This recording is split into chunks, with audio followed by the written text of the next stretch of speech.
전능하시고 전지하신 하나님, 오늘도 우리 예배를 받으시는 줄 믿습니다. 이 시간도 하나님의 말씀이 우리를 변화시키기를 원합니다. 능력의 말씀이 각 사람에게 제한 없이 역사하여 주시옵소서. 예수님의 이름으로 기도드립니다. 아멘. 자, 이 시간에는 회심의 체험만을 하고 있습니다. 이 두 순례자는 마법의 땅을 지나면서 잠이 빠지지 않으려고 거룩하고 영적인 대화를 나눈다. 그 대화의 내용은 회심의 과정과 체험에 관한 것이었다. 자, 우리는 마법의 삶이라고 할 때 세상의 삶이라고 얘기했죠.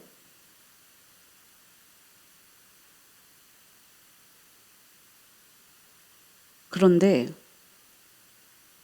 우리는 감기에 들린 사람이 감기약만 먹어도 감기약에 취하죠.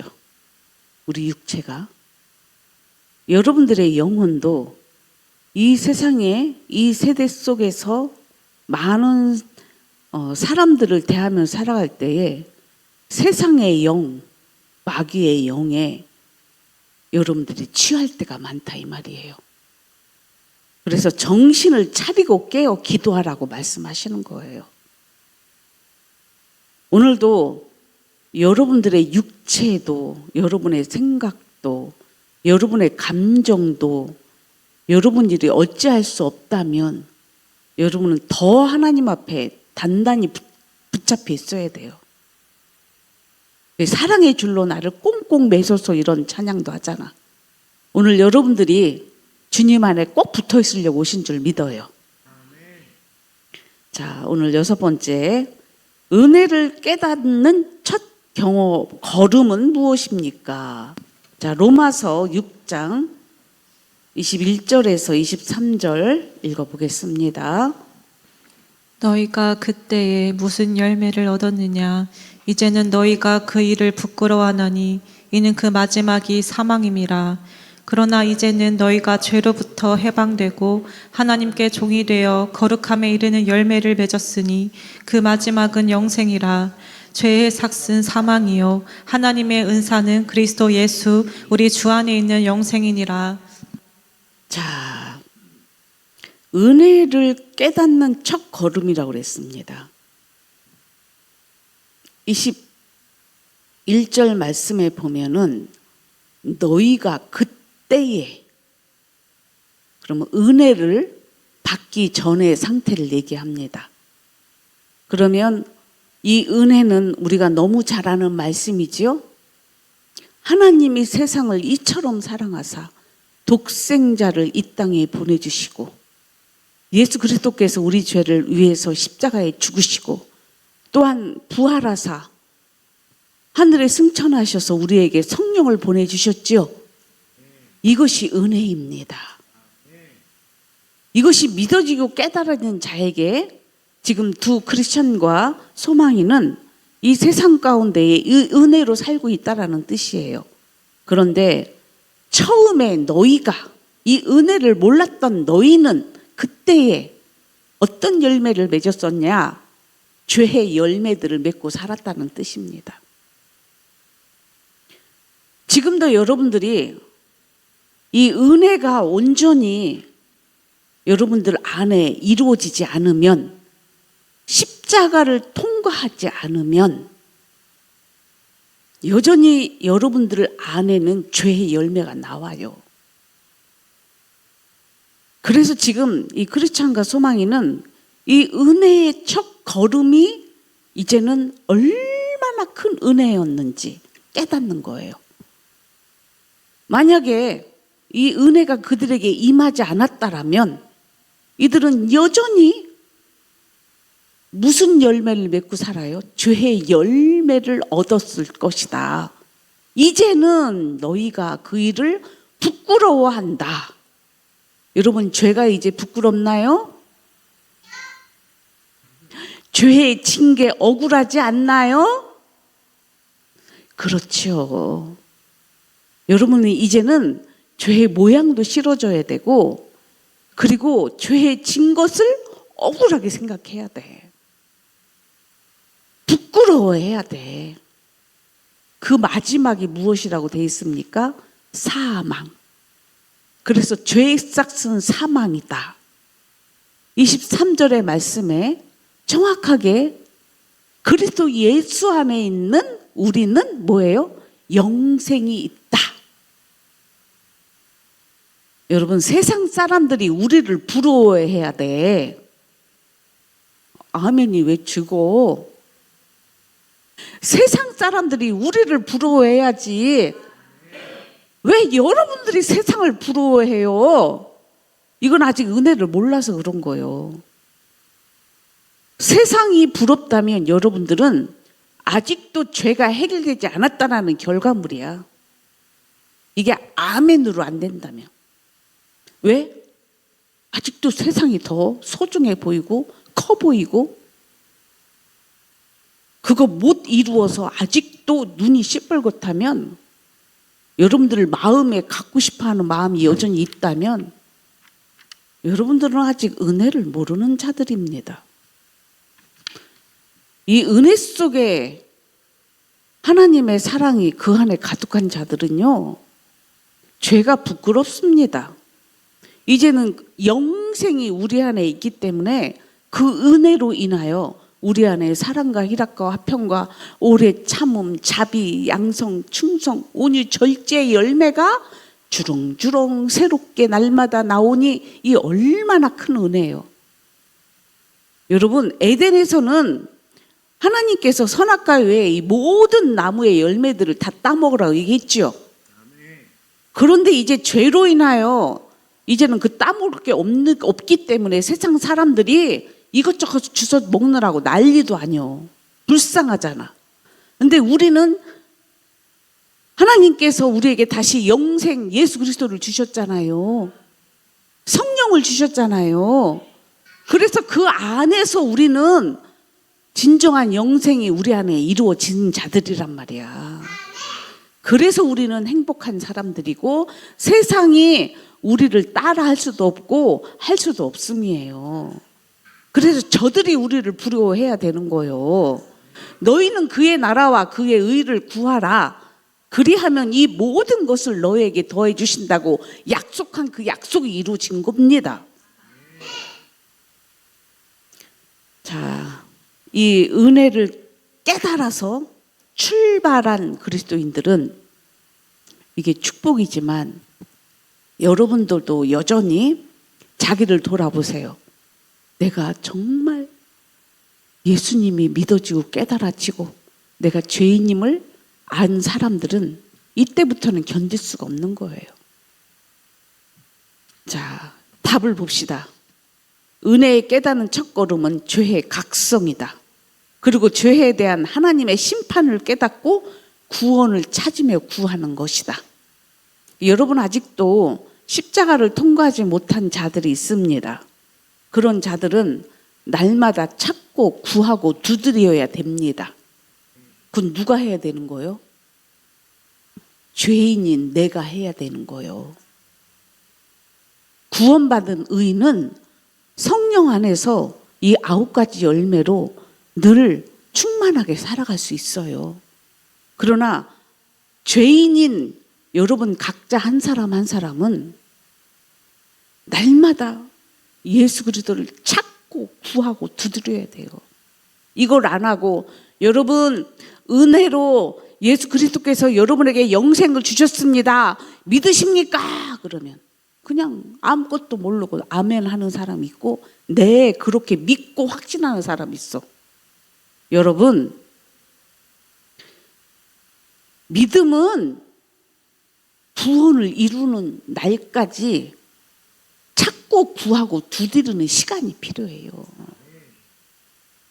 예수님도 보화를 발견했으면 그 보화를 찾기 위해 애들 찬양 속에 냉장고 다 판다고 돼 있잖아. 그래서 보화를 찾아내야 되잖아. 그런 것처럼 여러분 자기 구원을 이루는데 거저 주시다라는 뜻은 예수님을 거저 주셨다는 뜻이고 내가 자꾸 구해야 될 건 내 몫인 거예요. 이거를 모르고 여러분들이 신앙생활 속에서 구원은 거저 받는 하나님의 은혜다 그러니까 그걸 그냥 믿고 나는 구원 받았다고 생각해. 그러니까 여러분들이 나가면 여러분들 그대로 죄인임이 드러나잖아. 여러분 십자가의 정과 욕심이 죽은 자들은 나오지 않아야 돼요. 오늘 이런 책망은 누구에 의한 것입니까? 요한복음 16장 8절 말씀. 시작. 그가 와서 죄에 대하여 의에 대하여 심판에 대하여 세상을 책망하시리라. 이런 책망, 죄에 대해서 책망하는 거, 당신 계속 죄를 지으면 심판받을 것입니다 라고 선포하는 것은 누구 하는 거라고요? 성령님이 하시는 거예요. 예수님은 이 땅에 오신 것이 우리의 죄를 위하여 십자가에 죽으러 오셨고 그걸 다 해결하신 분이 예수님이시고 성령이 오셔서는 우리가 이 죄에 대해서 구원을 받는 것입니다. 믿어지고 깨닫게 하기 때문에. 그래서 성령이 120명에게 임하니까 베드로가 그의 제자들이 12사도들이 이스라엘 백성들에게 유대인들에게 막 선포하는 거예요. 당신들이 죽인 예수가 바로 하나님의 아들 구세주입니다. 이렇게 강하게 성령을 통해서 말씀을 하니까 저들이 어찌할꼬 형제여 우리가 어찌할꼬 우리의 죄를 어찌할꼬 회개하라 예수 그리스도를 믿으라 이렇게 선포하신 것입니다. 성령님이 오시지 않으면 여러분들이 예수 그리스도가 하나님의 아들로 믿어지지도 않고 동정녀 예수 그리스도를 통해서 낳은 것도 믿어지지 않고 그러니까 여러분들이 죄가 그대로 있는 거예요. 동정녀 예수 그리스도를 통해서 예수님이 동정녀 마리아를 통해서 나신 이 일은 우리의 죄의 근원을 없애는 건데 이것이 깨달아지지 않는다라면 여러분들은 자기 구원을 다시 점검해 봐야 돼. 그냥 동정녀 마리아에게 나신 게 아니에요. 우리의 죄의 근원체 없애려고 하시는 거지. 그래서 여러분들 부모도 그렇고 자식들도 그렇고 서로 기도하라고 그랬잖아. 부모는 자식들의 죄를 끌어안고 하나님 앞에 죄인임을 울부짖고 기도하셔야 되고 자식들은 부모로부터 전수받은 죄들을 다시 짓지 않도록 십자가에 못 박아야지. 이것이 예수 그리스도께서 동정녀 마리아를 통해서 나신 이유 중에 한 가지예요. 그러니까 그것이 믿어져야 되는 거야. 믿어졌다는 것은 내가 내 죄가 거기까지 깨달아지고 믿어져서 십자가에 죽었다라는 뜻입니다. 근데 예수님이 여러분들을 위해서 우리의 죄를 위해서 이 땅에 오셨고 이게 은혜입니다. 거저받은 은혜를 받으시렵니까? 받고 싶지요. 받아야 되겠지요. 그러나 믿어져야 된다라는 결론이 나옵니다. 그래서 성령님은 우리를 책망하세요. 여러분들 그렇게 살면 안 됩니다. 불신자들, 교회 안에 불신자가 많다라고 그랬죠? 불신자들 지금도 아직도 죄 용서를 받지 못했다면 오늘 성령이 하시는 말씀을 듣고 자기가 죄인임을 깨닫고 예수님이 나의 죄를 위해 죽었다는 것이 믿어지고 깨달아질 수 있도록 계속적인 하나님을 가까이 하는 경건의 삶이 이루어져야 될 줄 믿어요. 성령님이 오시면 죄에 대해서 심판에 대해 심판받잖아요. 예수님이 계실 때에는 나를 믿지 않는 것은 뭐예요? 너희들이 하나님을 믿지 않고 예수님을 믿지 않는 거는 성령을 뭐라고 그래요? 거슬리고 해방하는 죄는 사함받지 못한다고 돼 있죠. 지금 이 시대는 성령의 시대예요. 그래서 성령이 하시는 말씀들을 여러분들이 믿지 않으면 여러분들은 죄 용서가 안 온다는 뜻이야. 그러니까 여러분들은 이 말씀을 들으면서 자기가 죄인임을 날마다 자기의 죄를 십자가에 못 박아 죽여야 되는 거예요. 성령의 역사에 의한 것이다. 이런 책망은 성령께서 죄에 대하여, 불의에 대하여, 그리고 하나님의 심판에 대하여 깨닫게 하였다. 제자훈련 하면서 여러분들 많이 깨닫지요. 그러니까 여러분들을 설교를 통해서도 예수님이 많은 무리에게 팔복부터 시작해서 산산수훈을 말씀하셨고 여기저기 가시면서 천국 복음을 전파하셨어요. 그런데 그걸 믿고 그 다음에 해야 될 일이 제자 사역을 하셨습니다. 그러면 여러분들은 믿고 제자가 된다라는 것은 결국은 내가 죄인임을 깨닫고 내가 이제 예수 그리스도를 믿고 내가 하나님의 사람으로, 온전한 사람으로 살기를 원한다라는 이 과정 속에서 여러분들이 결단해야 될 시간들인 거예요.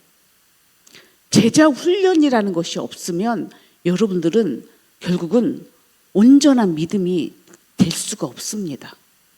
일시적 믿음으로, 성령이 뿌려주신 일시적 믿음으로 결국은 그 안에 길가밭, 돌짝밭, 가시밭 있지만 옥토밭만 결국은 뭐예요? 그 안에 믿음이 생긴다는 뜻이야. 그래서 이런 자들이 모여 제자화가 이루어지는 것입니다. 그러니까 여러분, 그냥 나는 그냥 종교생활 할 겁니다. 나는 그냥 이렇게 살다가 죽으면 되겠지요. 그런 생각 오늘 버리세요. 오늘 하루 하나님이 주신 기회입니다. 내 죄를 해결할 기회. 예수님을 믿어야 될 기회. 내 죄가 십자가에 죽어야 될 기회. 이게 얼마나 큰 은혜 중에 은혜인지를 깨달으시기를 바랍니다. 여러분들 시간표는 얼마 남지 않았습니다. 자기 시간표 갖고 살면 큰일 나요. 하나님의 시간표에 여러분들이 맞추기를 부탁드립니다. 자, 8번. 죄악을 깨닫지만 자신의 죄악에 대하여 눈을 감는 것은 어떤 것입니까? 자, 이사야 63장 9절 10절 보겠습니다. 눈을 왜 감을까요? 그들의 모든 환난에 동참하사 자기 앞에 사자로 하여금 그들을 구원하시며 그의 사랑과 그의 자비로 그들을 구원하시고 옛적 모든 날에 그들을 드시며 안으셨으나 그들이 반역하여 주의 성령을 근심하게 하였으므로 그가 돌이켜 그들의 대적이 되사 친히 그들을 치셨더니. 참 이게 안타까워. 9절에 보니까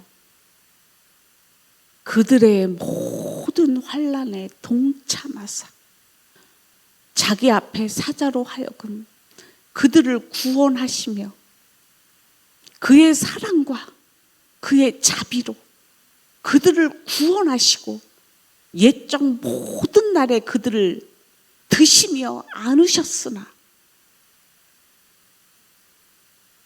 하나님이 이스라엘 백성들을 이렇게 사랑하셨다라는 뜻이고 여러분들도 지금 하나님이 이렇게 사랑하고 계신다라는 뜻입니다. 여러분, 한 어머니가 자식을 키우는데도 힘씀과 애씀이 있지 않습니까? 우리 하나님의 사랑은 여러분들이 깨닫지도 알지도 못하는 그 깊이와 높이와 넓이로 우리를 언제나 사랑과 자비로 오늘도 기다리고 계시는 거예요. 그런데 지금 10절에 뭐라고 돼 있어?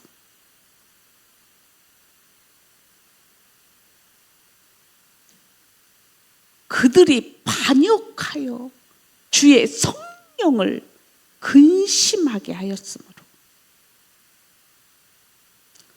하나님은 오늘도 주의 종들을 통해서 이렇게 살지 말고 이렇게 살아라 그러면서 어떻게든 죄에 멀어지게 하고 의 가운데 살기를 원하셔서 이리저리 치며 돌보고 계시는 이 사랑의 수고한 노고를 안중에도 없어. 그냥 여전히 자기를 위해서, 자기 정욕을 위해서, 자기의 소욕을 채우기 위해서, 이 세대의 으뜸이 되기 위해서 그렇게 달려가는 모습들을 보면 이 반역하여 주의 성령을 근심하게 하였으므로 그가 돌이켜 그들의 대적이 되사 친히 그들을 치셨더니. 여러분들, 이 아버지의 아픔을 아시나요? 여러분들 스스로가 자기를 돌아보세요. 하나님의 사랑, 그 은혜, 자비는 뿌리치고 성령을 근심하게 하였으므로.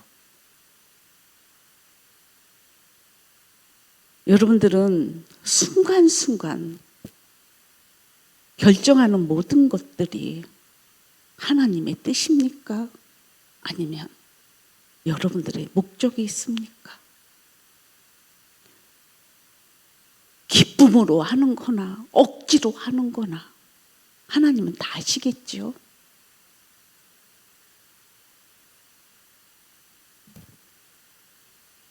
여러분, 죄악을 깨닫지만 여전히 여러분들 안에 눈을 감는 성령을 거역하는, 거슬리는 이런 일들이 오늘 이 시간부터는 없기를 축복해. 하나님, 내가 모르는 거는 제가 이해한다고 했잖아요. 하나님도. 그러나 이 알고서 범죄하는 짓들은 하나님이 기뻐하지 않아요. 성령을 근심하고 거슬리는 죄는 용서를 못 받아. 그러니까 애통하고 회개를 해야 되는데 애통하고 회개를 안 하면 큰일 나요.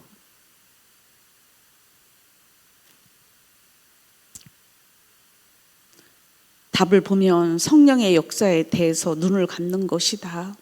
이것을 성령을 근심시키는 것이라고 말하고 있다. 자, 9번. 더욱 심각한 책망으로 고통에 빠지는 이유가 무엇입니까? 이게 이제 단계예요. 첫 번째는 은혜를 주시지만 책망도 하지만 뭐예요? 눈을 감고. 그러니까 사랑하는 사람은 더 강하게 책망하겠죠? 자, 시편 32편 1절에서 4절 보겠습니다. 허물의 사함을 받고 자신의 죄가 가려진 자는 복이 있도다. 마음에 간사함이 없고 여호와께 정죄를 당하지 아니하는 자는 복이 있도다. 내가 입을 열지 아니할 때에 종일 신음함으로 내 뼈가 쇠하였도다. 주의 손이 주야로 나를 누르시오니 내 진액이 빠져서 여름 가뭄에 마름같이 되었나이다. 자, 지금 보니까 말씀 속에서 1절에 허물의 사함을 받고 자신의 죄가 가려진 자는 복이 있도다. 할렐루야죠. 여러분, 지금 잘 들어보세요. 죄와 허물이잖아. 허물. 이것을 어떻게 했다고요? 사함을 받고 가려진 자는 복이 있다.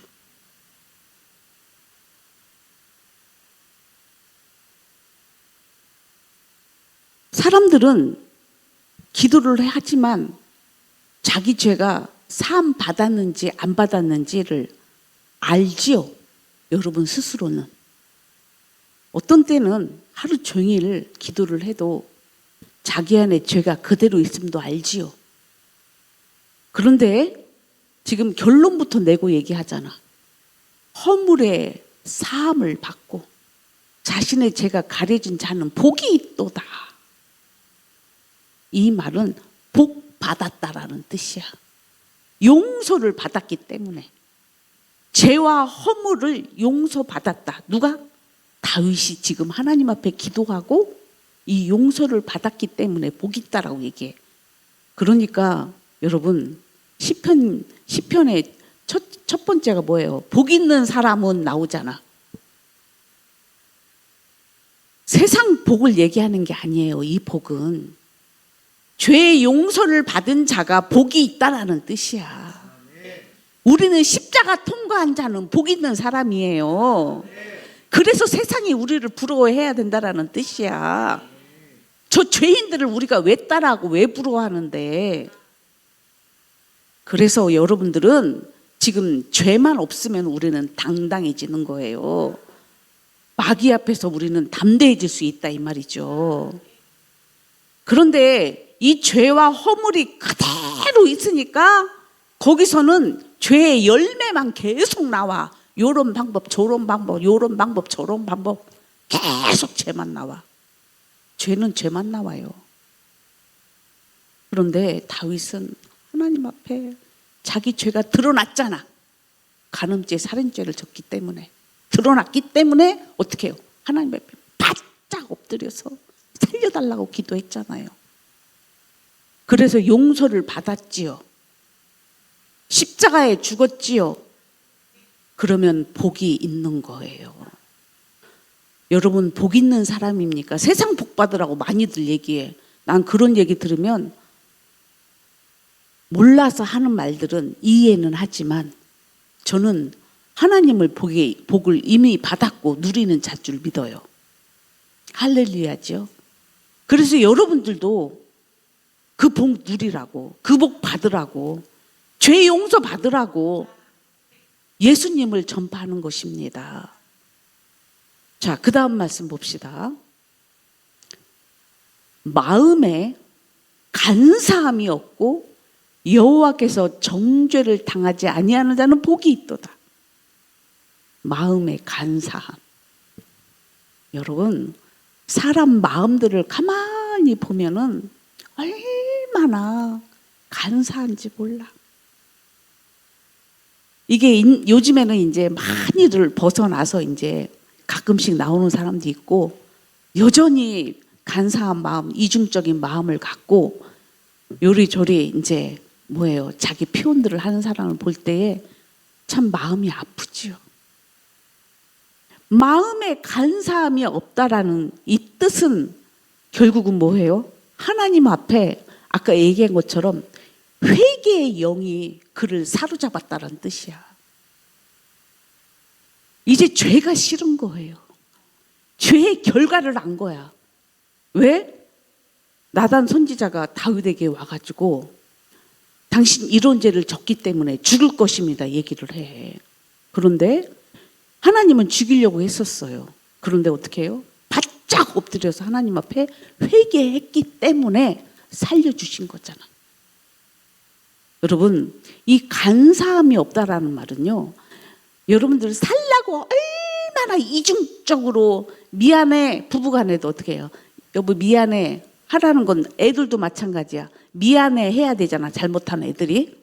그런데 그 순간 모면하려고 간사하게, 요게 그때 간사함이야. 그 상황을 모면하려고, 그 죄를 모면하려고, 그 문제를 모면하려고 간사하게 이중적인 행동을 하는 자들. 두 마음이 있는 거죠. 이 마음은 아직 죄가 있다라는 뜻이야. 목적이 깨끗하지가 않잖아요. 간사하잖아. 엄마 아빠가 싸우면 애들한테 그렇죠? 빨리 미안하다고 서로 사과해. 그러면 억지로 순간 그 문제를 해결하려고 미안해 하지만 그 속에는 죄가 가득해. 애들은 그래도 순수하지. 나이 먹을수록 갈수록 아주 그 속에 간사함을 느끼게 됩니다. 이럴 때 그냥 토해버리고 싶을 정도로. 그러나 자기들은 몰라. 지금 간사함이 없고 여호와께 정죄를 당하지 아니하는 자는 복이 있도다. 지금 하나님이 그러니까 그 중심에 다윗은 마음에 합했다고 그랬잖아요. 그럼 그 안에 간사함이 없다라는 뜻이잖아. 그래서 지금 하나님이 정죄를 당하지 않는 자는 복이 있다. 하나님이 그 자를 정죄합니까? 지금 심판을 해도 거기에 지금 심판을 받을 일이 없는 거예요. 이미 해결했기 때문에. 여러분들은요, 지금까지 살아온 거 생각 안 나면 오늘부터 어제, 그제 이렇게 생각하면서 하나님 앞에 회개하세요. 회개할 게 얼마나 많은 줄 아십니까? 생각 안 나면 여러분들 이럴 때 노트 펜이 필요한 거예요. 목록을 쓰세요. 오늘 내가 마음에 간사한 것이 없었나? 오늘 내가 욕심부린 건 없었나? 오늘 내가 정욕으로 행한 건 없었나? 하나하나 리스트 짜세요. 그거 갖고 하나님 앞에 용서 받으시기를 축복해요. 그래야 하나님께서 복이 있다라고 말씀하시는 거야. 복 있는 사람이 되는 거예요. 이런 사람은 시냇가의 나무처럼 푸르청청하게 되는 거지요. 그 잎사귀가 마르지 않겠지요. 이런 사람은 죄인의 자리에 앉지도 서지도 않겠지요. 오만한 자리와 함께. 근데 여러분들은 간사함이 그 안에 있기 때문에, 두 마음이 있기 때문에 여전히 뭐예요? 자기 유익 따라 사는 사람들인 거예요. 그래서 진짜 그리스도인들은 신중하다라는 말로 그래서 하는 거야. 이게 죄인지, 이게 하나님의 뜻이 의인지 구분하고 신중하게 선택해 나간다라는 뜻이야. 그러면 여러분 주의 종의 말을 듣고 하나님의 율법의 말씀이 들리면 여러분들 안에 내가 잘못한 것이 생각나면 아이코, 이거 돌이켜야 되는구나, 회개해야 되는구나, 여기서 출발해야 된다는 뜻입니다. 그럴 때 안 가면 그 다음 어떻게 되나 봅시다. 내가 입을 열지 아니할 때 종일 신음함으로 내 뼈가 쇠하였도다. 벌써 위에 거는 해결 다 한 상태의 복이고, 지금은 입을 열지 아니할 때 이 말은 뭐예요? 자기가 살인죄, 간음죄를 진 거에 대해서 어떻게 해요? 시인하지 않았을 때. 그러니까 제가 조금 전에 말씀드렸잖아. 오늘부터라도 여러분들이 지은 죄들이 생각나면 리스트에 자기만 알게 골방에 들어가서 하나님 앞에 간절히 살려달라고 기도하세요. 다윗은요, 침상이 젖을 정도로 기도했다라는 거는요, 여러분 눈물 몇 번을 흘려서 될 일이 아니요. 그냥 교회 와서 눈물 찔끔 카타르시스 조금 일어나서 내 죄가 용서받았겠지? 착각하지 마세요. 조금 전에 뭐라고 말씀하셨어? 하나님이 죄가 없다라고 인정받을 때까지. 그거는 내가 하는 거야. 하나님이 그렇게 말씀하시거든. 그때까지 뭐예요? 하나님 앞에 시인해야 돼요. 기도해야 된다고. 기도는 하나님 앞에 자기가 하나님을 대면하고 하나님을 가까이 하면서 하나님, 내가 이러한 죄를 졌어요, 용서해 주세요라는 솔직한 하나님 앞에 대면의 대화인 거예요. 그러니까 골방에서 하나님 앞에서 하라고 얘기하는 거예요. 여러분, 아니 인간관계 속에서도 누가 잘못했으면 미안하다라고 얘기하라고 해, 안 해? 하잖아. 근데 왜 하나님 앞에서는 안 하시는데? 그게 여러분들이 잘못한 거예요. 그러니까 저는요, 어렸을 때 아이들 교육할 때 잘못했으면 먼저 하나님 앞에 가서 회개하고 오라고 그랬어요. 그러고 나서 서로 고백하고 용서받고, 그리고 뭐예요? 은혜가 그 안에 임하게 용서를 해결하는 그런 시간을 갖게 된 거예요. 하나님 앞에 용서를 구해야지. 시인해야지. 솔직하게 말씀드려야지. 하나님, 내가 이랬어요, 저랬어요. 그러면서 막 용서 받을 때까지 기도하세요. 침상 젖어서 나올 때까지. 그 말은 용서 받을 때까지 기도하라고요. 그렇지 않을 때는 내 뼈가 사하였도다. 쇠하였도다. 사람이요, 근심만 해도 어떻게 해요? 여러분들 질병이 와요. 그리고 여러분들 마음과 생각으로 지은 죄로 인하여 자기 스스로가 스트레스를 받기 시작하면 여러분들을 막 말러가지 않나요? 얼굴에 근심 걱정이 얼굴에 벌써 형상이 벌써 달라.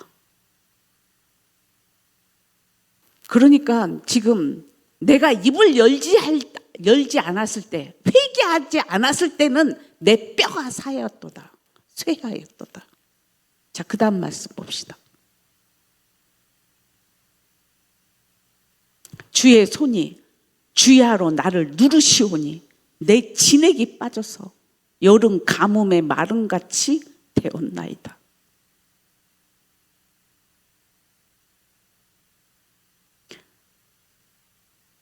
주의 손이 주야로 나를 누르신다. 이런 자는 참 은혜예요. 그래도 은혜예요. 회개할 기회를 하나님이 주시니 감사할 일이죠. 여러분, 하나님을 두려워하셔야 돼요. 왜냐하면 보이지 않는 하나님이라고 여러분들이 무시하면 큰일 나. 사람은 인식하면서 하나님 인식작용이 없다? 저는 이게 심각하다고 봐요. 사람은 인식 못해도 하나님은 인식해야 돼. 그게 하나님 믿는 자들이에요. 하나님을 믿는다. 전지전능하시고 이 땅을 창조하시고 나를 만드신 하나님을 내가 믿는다. 그분이 나의 창조주 하나님이다라고 믿는다면 그분 인식하는 게 믿는 거잖아. 근데 왜 하나님 인식작용이 없냐고. 그건 하나님도 안 믿는 거라고요. 교회 와서요, 사람하고 잘 지내고 잘 보이려고 막 사람만 막 나 처음에 이 교회에 왔을 때 사람들이 예배를 드리려고 왔는데 주일날 옛날 구성전에서 저는 이제 하나님 앞에 첫 예배를 드리려고 왔잖아. 그러니 얼마나 하나님 앞에 신실한 예배자가 되려고 애를 쓰며 하나님을 예배 자리에 내가 앉았겠어요. 그런데 그 앞에 와서 예배하는 자들의 모습을 보니 하나님 인식 작용들이 없더라고. 그리고 사람들하고 막 만나서 인사하고 뭐 하느라고 바빠. 여러분, 그거는 나중에 해도 돼. 나가서 들어오는 순간부터는 나는 지금 누구를 대면하는 시간이야? 나는 재물돼서 온 거잖아요. 그러면 하나님 앞에 뭐예요? 인식작용 예배자로 서야 되잖아. 아니, 저는 유교적 가정에서 자랐기 때문에 제사를 지냈던 일이 있기 때문에 알아요. 제사 지낼 때도 얼마나 경건하게 하는 줄 아세요? 참. 그런데 지금 한국 교회의 예배가 물론 믿음의 예배가 뭐 축제다. 이거는 구원받은 자들이야. 구원받지 않는 자들은 하나님을 두렵고 떨림으로 섬겨야 돼요. 우리는 하나님 앞에 예배자로 선다라는 것은 영이신 하나님 앞에, 창조주 하나님 앞에 우리는 모두 다 경배자로 서야 돼요.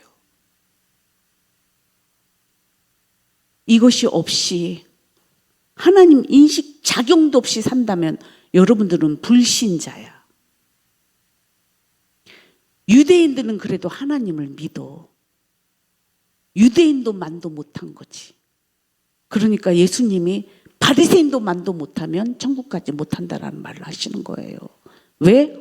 하나님도 안 믿는데, 죄 인식 작용도 없는데 어떻게 구원이 이루어져요?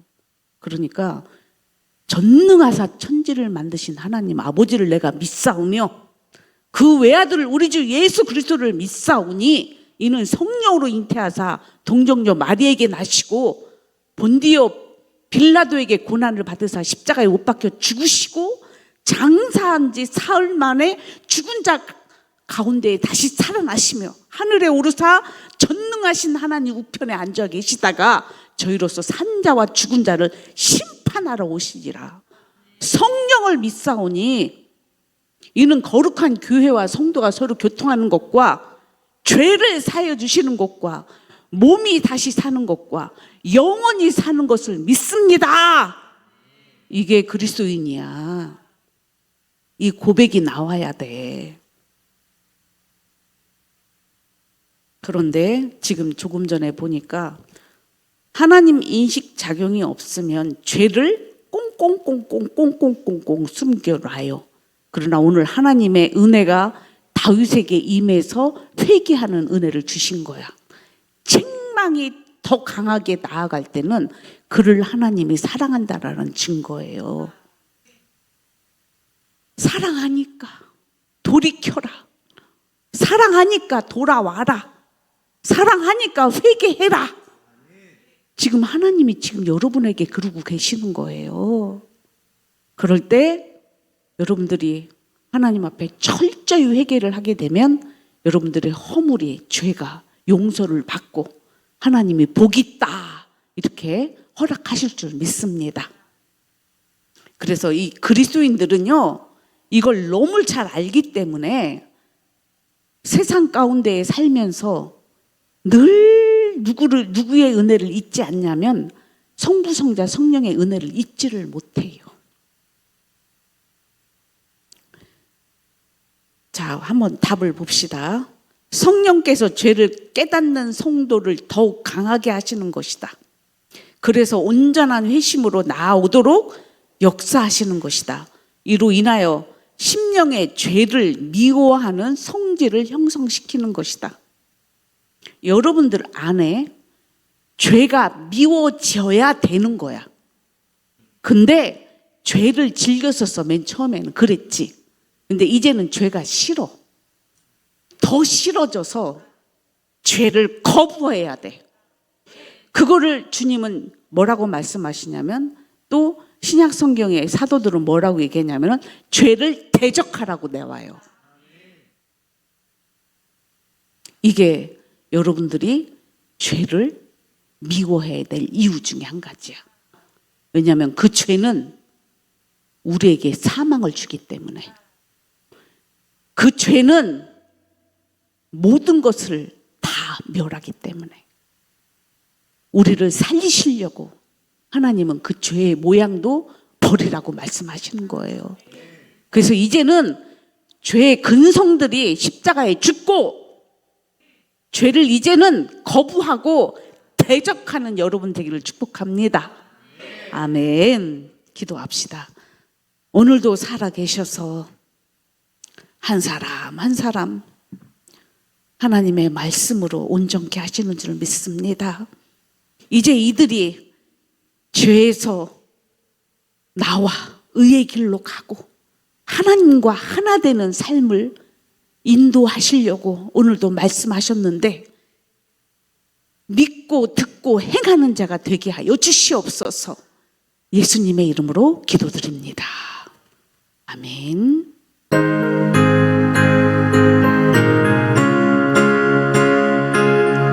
자기 영혼에게 들리도록 찬양하세요. 예수 십자가에 흘린 피로써 그대는 씻기어 있는가. 더러운 죄 희게 하는 능력을 그대는 참 의지하는가. 예수의 보혈로 그대는 씻기어 있는가.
부열로 그대 뜻이